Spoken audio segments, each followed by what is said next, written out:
All right, everybody, this will be a warning to all politicians. I'm running for president 2024, part 14. So like I said,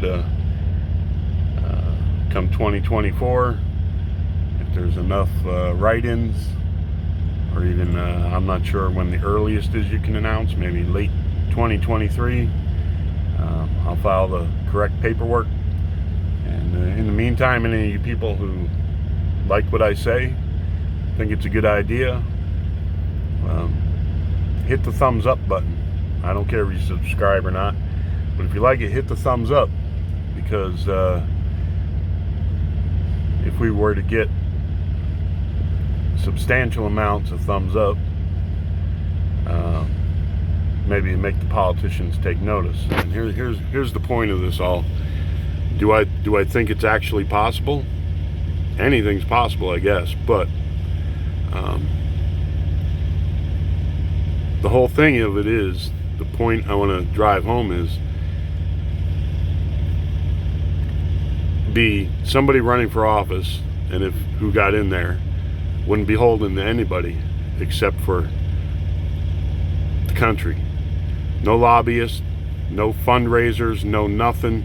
No campaign contributions, no anything. I don't want anybody's money. This would be strictly American citizens going and voting for somebody they thought would do the job.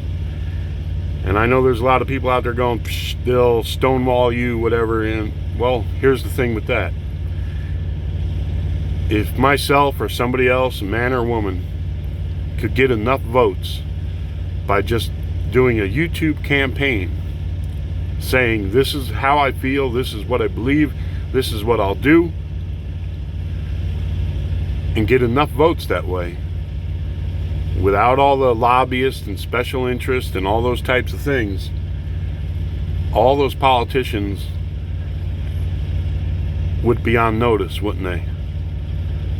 So if you can elect a president that way, all of Congress can be elected that way. You know, the House and the Senate. So you want to stonewall the guy we put in office, or the woman we put in office? You want to stonewall them? Well, just vote somebody else in when your election comes due. So that's why I'm putting it in there as warning to all politicians. Because if we can do this for myself or somebody else, that's going to actually do for the whole country, and not a special interest platform of just one group of people or another, and get in there, all those politicians are on notice. It would be a great thing.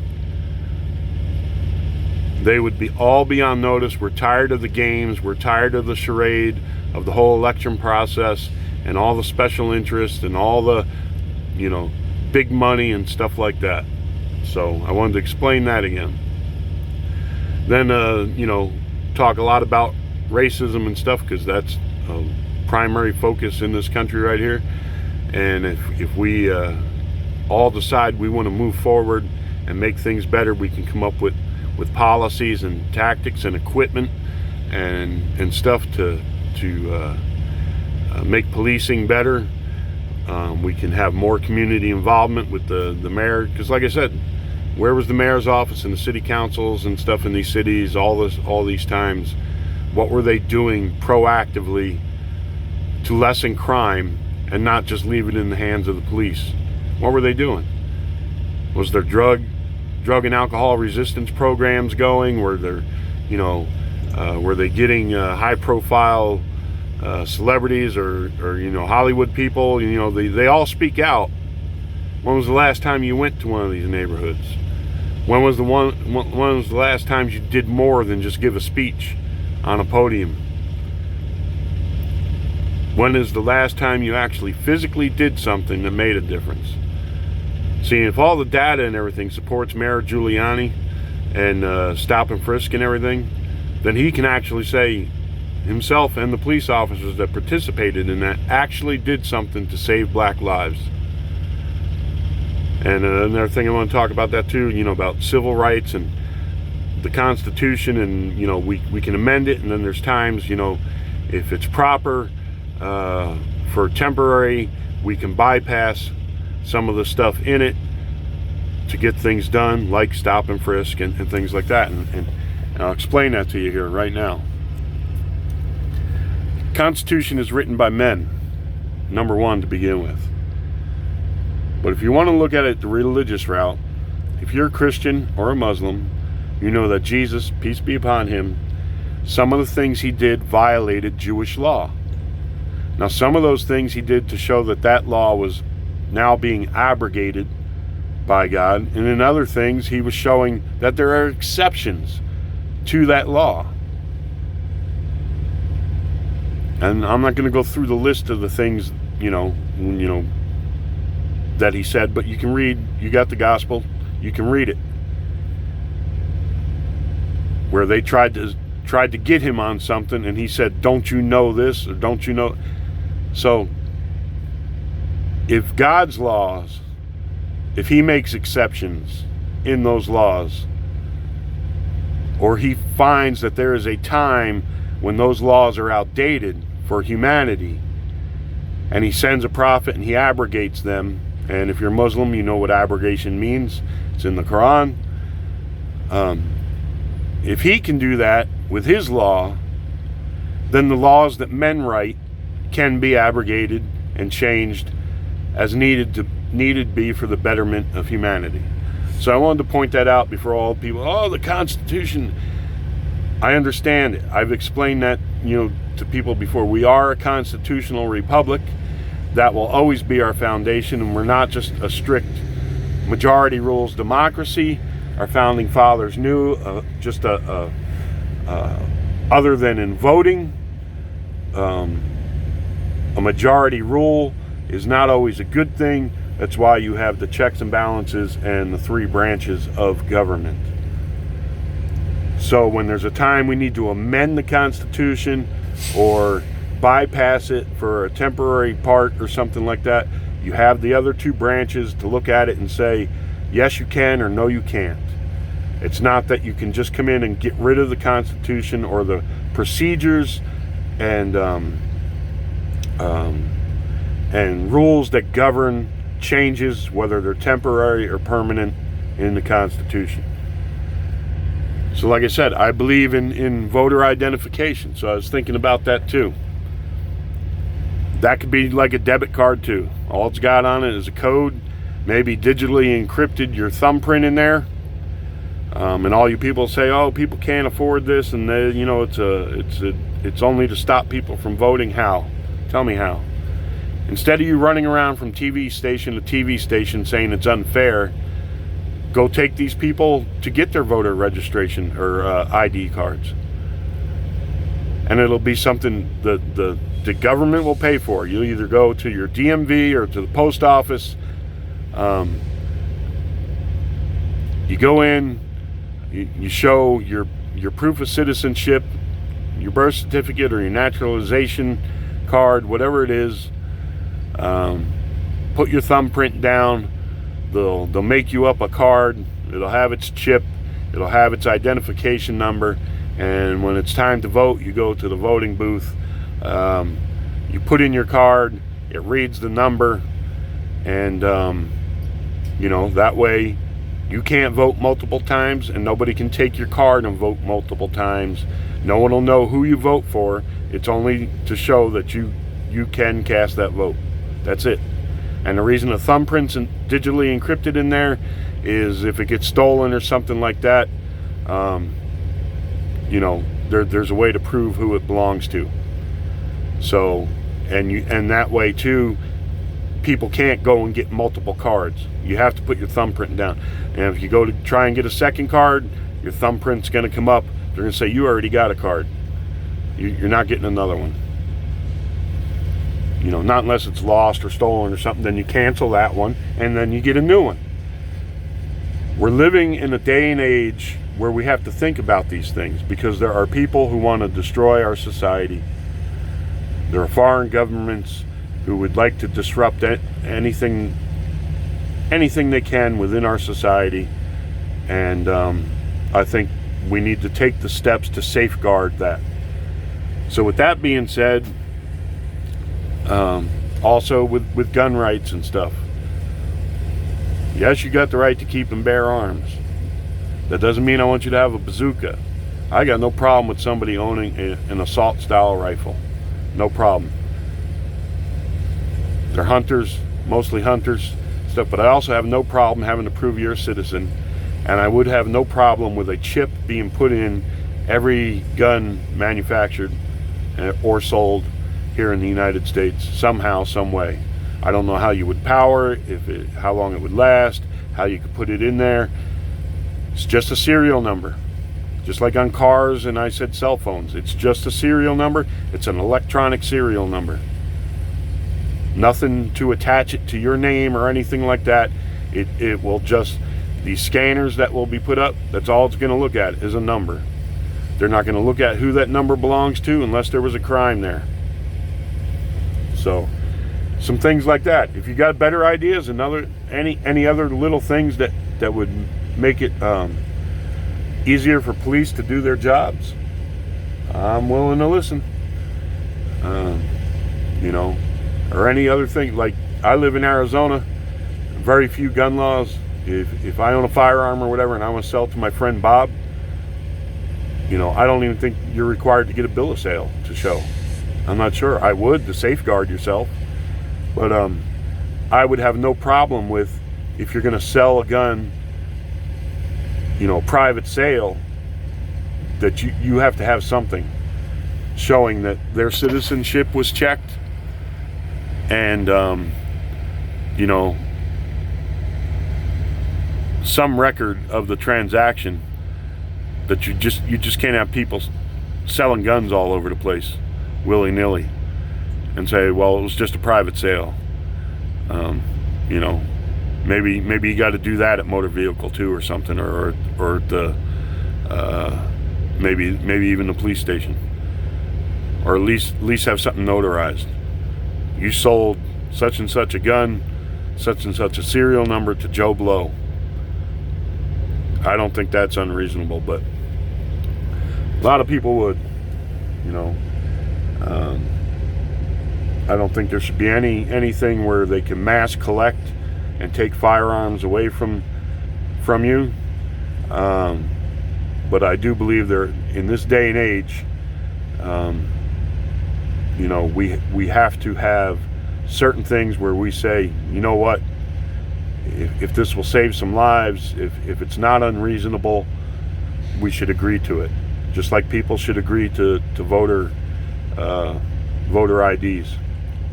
So, and it'd just be like a debit card. Driver's license will be like a debit card from now on too. There's no need to go back and get your picture taken over and over. Maybe you can have a thing where you can update your picture from home, if you want to. But it will have an encrypted thumbprint on it, and it'll be like a debit card. Officer takes it, slides it in his little thing there. He's got a little thing there too. He can check your thumbprint, whatever. Can update your address electronically. You don't have to keep going back to motor vehicle. So, lots of things. It's 2020. We got to move forward. Same with racism. We got to move forward. We can go tit for tat back and forth. Every single ethnic group can say they have been or felt like they were being hindered, judged, whatever, because of their race. When all the immigration stuff was going on, I was unloading at a place. The guy's like, as soon as I finish with this guy, I'll get to you. And as soon as he got done with that guy, a couple more trucks pulled in, and he went over there. He's talking to them. Now they're all Spanish guys. This was down in Southern California at a forwarding place, where freight's forward. And he come up to me and said, well, I got to get these guys next too. I'm like, oh, okay. So he gets them done. Sure enough, another guy comes in, same story. Now, I raised an eyebrow. It's like, what, is my skin the wrong color or something here? What's going on? Did I raise a fuss and go, oh, you're being raised? No. I gave them the benefit of the doubt, and that's what you got to do. And if you're African American, you can't say if you went to some place and you were sitting there and told one thing, and then all of a sudden all these white guys came in and they got put to the front of the line ahead of you. You couldn't say you wouldn't raise an eyebrow either. We're all human beings. We all have the same reactions and stuff, pretty much, same instincts and things within us to make us, maybe question stuff. Some maybe more than others. Some people are wound a little more tight than others. I wasn't going to get out of the truck and go, accuse this guy of something, but I did. It was like, shit, what's going on? So, but so that's the gist of it. That's the campaign. It's to make the politicians wake up and say, you know what? We don't need all your crap, all the BS and lies you spew out to us while you're taking money. I think politicians, every time I see a campaign and stuff, how the NASCAR drivers wear the patches for all of their sponsors and everything. I think politicians need to start wearing that on their suits. I've thought that for a long time. Where are you getting your money from? Put it up there. And I don't think these corporations ought to be counted as private citizens making donations. The average citizen can't make them super huge donations like them corporations do. So, lots of things. Foreign relations and military expenditures. I think we're also at the day and age where ourselves, Russia, China, any of these countries ought to be like, look, we all spend trillions of dollars combined. We spend like $1 trillion just by ourselves combined in military budget expenditures. And there's got to be a point, because look, it's all science, weapons and stuff. It's science-based. Any system we come up with, they can come up with. Any system to deter a system that they come up with, we can come up with something to counter, or we can come up with a deterrence. Science is science. Back in the early 2000s, when was it? 2001, we're somewhere in there. I went to pick up a load at the Boeing Skunk Works in Southern California. It's the Lancaster, Palmdale area there. And when I went in, I went to where the guard told me to go, went to the office. The guy came out, I followed him. He showed me where to park, and he was an older guy in his 70s. Or looked like, say, he might have been late 60s, I don't know. But he showed me what I was going to be loading and everything, and it was the jig that the Joint Strike Fighter was being made on at that time, the experimental models. Boeing and whatever company they were teamed with, and whatever the other companies were in that competition to get the contract from the government. It was at that time. And right on the tarmac, not 100 feet from where he was showing me this jig I was going to be loading, was one of the prototypes. And he told me the other one was at Edwards being tested. So this is another thing about this job. Like I said, I get to meet lots of people and stuff. So I asked him, I said, well, if it's so top secret, what's it sitting out here in the open for? And he told me, he said, by this stage, when it gets here, it's old technology. It's 20 years old. Just like with the stealth fighters and stuff, nobody saw them publicly. They've been flying for a couple decades. So, he told me, he said, anything we can do, they can also do. It's just like you look back over inventions over the centuries. People argue who invented what first. Well, it doesn't really matter, but if you look at it, it's like sometimes it's so close apart where they announce so close together where they announce what they invented. It's like you can see it's obvious. Knowledge is knowledge, scientific knowledge, inventing stuff and everything. If somebody on this side of the pond is working on it, somebody on the other side of the pond is working on it. And, doesn't matter what it is. Medical science, weapons, whatever it is, there's somebody working on it around the world. And it's just a matter of time and money and stuff and who gets there first. So, he explained that to me, you know, and then he points to the hangar and he says, the real top secret stuff's in there. I said, oh yeah, like what? And he said, think Star Wars. So who knows what they've got. But anyhow, the point is, all these countries, ourselves included, should really, you know, get together and sit down and say, you know what, we spend all this money, you spend all that money, it all becomes obsolete in a couple of years, and that's even, the timeline on that's going faster and faster. What are we doing? We're pissing in the wind. That's all. And the only people who benefit from it are the defense contractors. So we need to have some serious talks where we go, you know what, we're not going to spend money on all this stuff anymore. What? Make the nation weak? No. Trust and verify. We all step down at equal levels. No one's saying get stupid and get rid of the military, just like no one should be saying get rid of the police. I'm saying we need to take a serious, rational look at what we spend our money on and why. And like I said, I don't believe in pulling the rug out from underneath anybody. You know, what are all these people in the defense contractor business going to do? Well, it'll be a gradual thing anyway. Like I said, we can get rid of nuclear weapons because missile defense, you know, if we put our money into that, they can't get to us, we can't get to them. Makes nuclear missiles obsolete. There's no sense in paying for them, paying for the next generation rocket or guidance system and all this stuff. We can get rid of them. They're obsolete. So, like I said, not pulling the rug out. Anyone who's in the defense contractor business, you're just going to move over to the space technology. Or if you want environmental technology, or medical, or anything else, and this money and weapons we give to foreign countries around the world, all right, they're still on coal, you know, or we'll put you into energy technology. It's another thing, and you hear a lot about thorium reactors. Are they valid or not? I don't know, but I would look at them if I was president. And if they're, you know, you can look and see these universities are looking into other energy platforms and stuff, we'd look into all of that too.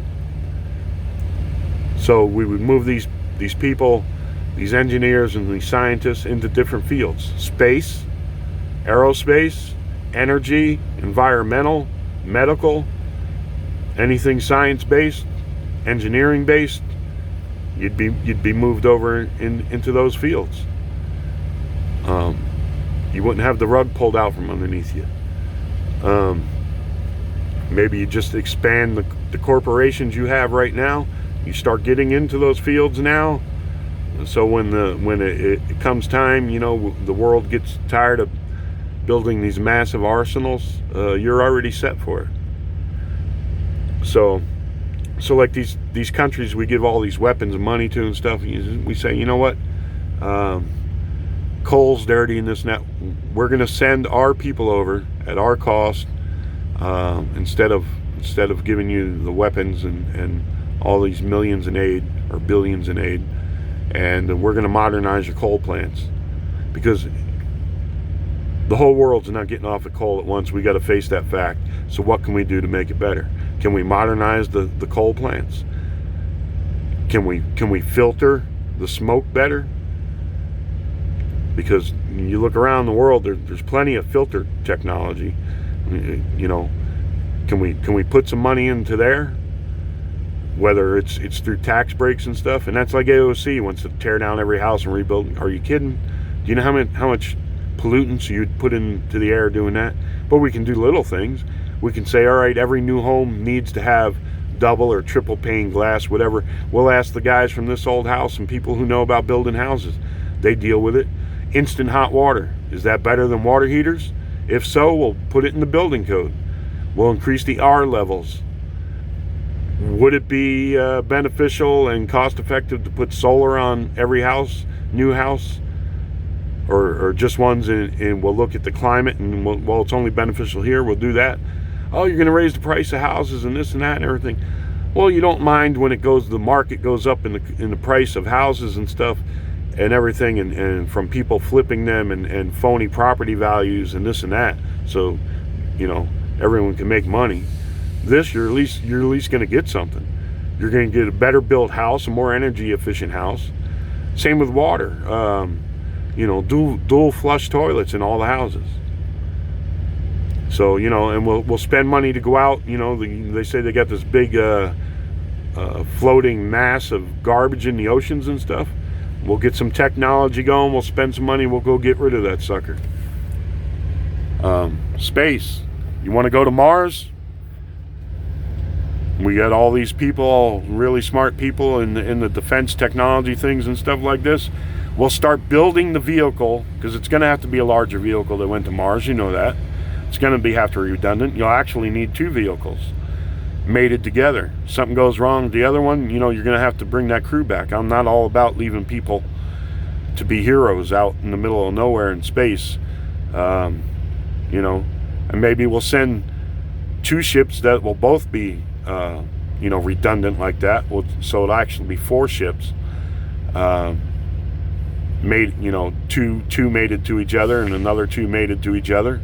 And the crews. We'll start building the ships up there now, what we need for life support and all this, and we'll just leave.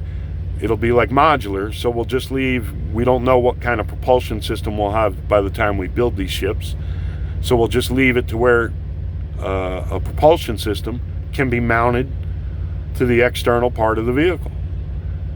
And then, you know, by the time we're done with the vehicle, science comes up with new propulsion to make it where it's not a 3-year journey there, or whatever they can get there to now, a 1.5 years, or whatever. They can cut the time down, make it more realistic for human beings to be traveling that long, and we'll put money into that. There's still, you know, the oceans. We don't know a lot about our own planet. What's on the bottom of a lot of the oceans and stuff. Will we find some other energy source there? You know, there's a lot of things we can spend our money on other than nuclear bombs and all these high dollar defense systems, because it's like I said, it's science based. So anything we can do, they can do. And the way it's going, every single year we got to come up with countermeasures, new countermeasures. So I would look into all that, but at the same time, we would have a fast responding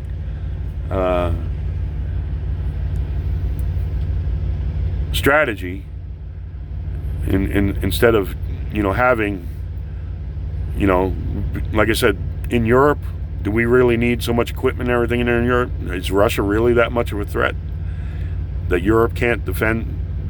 Isn't a deterrent enough on its own to where Putin or whoever takes over next would think, you know, it's really not worth it, and work on better relations with them to boot.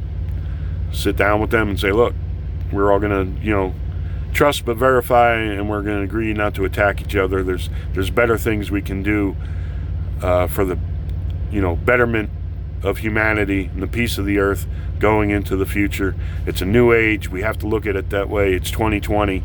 Let's work together. And that's the thing about space.